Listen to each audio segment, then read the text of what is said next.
faço parte da mocidade do Centro Espírita Ceará de Jesus e eu vim aqui hoje para falar um pouco com vocês, já que a gente está nessa quarentena, que está esse caos todo e a gente está passando muito tempo em casa, de como a gente pode aproveitar um pouquinho mais esse tempo. Vocês já ouviram a seguinte frase? Espíritas, amai-vos és o primeiro ensinamento, instruí-vos és o segundo. Essa frase está no Livro dos Espíritos, capítulo 6, item 5. E quem falou ela foi o Espírito de Verdade. O que essa frase significa? Ela significa que nós precisamos amar ao próximo e respeitar as suas diferenças.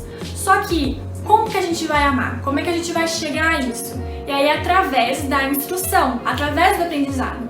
E aí, a resposta para como a gente vai conseguir esse aprendizado é mais simples do que parece. É através das obras básicas. São elas: Livro dos Espíritos, o Livro dos Médiuns, Evangelho segundo o Espiritismo, o Céu e o Inferno e, por último, mais ou menos importante, a Gênese. Aí você vai me perguntar, mas Júlia, você já leu todos esses livros? E aí eu vou dizer pra você, não. Não leu, Júlia? Li sim, li todos, mãe, 2 vezes. Brincadeiras à parte, por mais que possa parecer um pouco difícil começar a ler obras que foram iniciadas há mais de 160 anos atrás, as obras básicas são essenciais para a doutrina espírita e não existe até hoje nenhuma outra obra escrita nessa área que seja tão completa quanto as obras básicas. Mas isso não quer dizer que você precise começar a ler elas e já engatar como se você estivesse lendo Harry Potter. Calma! Por isso que a gente criou aqui para vocês 4 dicas de como começar a ler as obras básicas. Dica número 1. Começar a fazer Evangelho no lar. Já ouviu dizer que quem quer ir rápido vai sozinho, mas quem quer ir longe vai acompanhado? É muito mais fácil você começar a se animar a ler as obras básicas quando você está com mais pessoas. Assim as pessoas se incentivam, uma pode tirar dúvida de alguma coisa com a outra e assim fica mais fácil a leitura. Dica número 2. Livro de cabeceira. Eu comecei essa dica já faz 1 ano e para mim super funcionou. Eu deixo o meu Livro dos Espíritos do lado da cama e aí todo dia antes de dormir eu leio uma pergunta e uma resposta.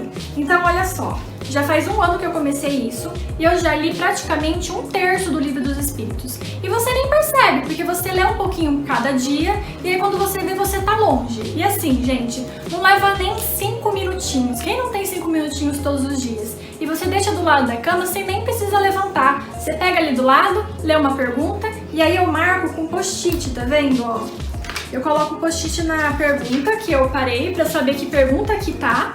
E aí quando eu tenho alguma dúvida de alguma coisa que eu li e eu não entendi, eu coloco um outro post-it de outra cor pra depois no dia seguinte perguntar pra alguém ou pesquisar o que aquilo significava. Dica número 3. Começar pelas obras mais simples. Não vá você, meu querido, meu jovem, que nunca pegou uma obra básica na mão, já querer começar ali e já chegar na Gênese. Calma!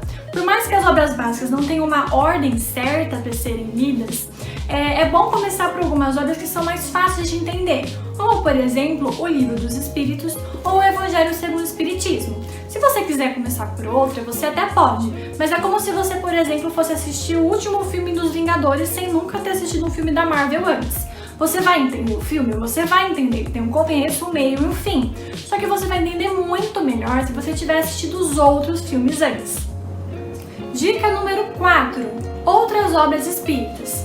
Só que o que a gente está trazendo aqui para vocês de como começar a ler as obras básicas não quer dizer que vocês tenham que abandonar qualquer outro livro que vocês estejam lendo ou que não tenham outras obras espíritas que ajudem a entender sobre a doutrina. A gente trouxe, por exemplo, aqui o Violetas na Janela, que é um clássico da literatura juvenil do espiritismo. E ajuda a entender e também ele instiga a gente a ter mais curiosidade e a querer entender mais sobre o espiritismo.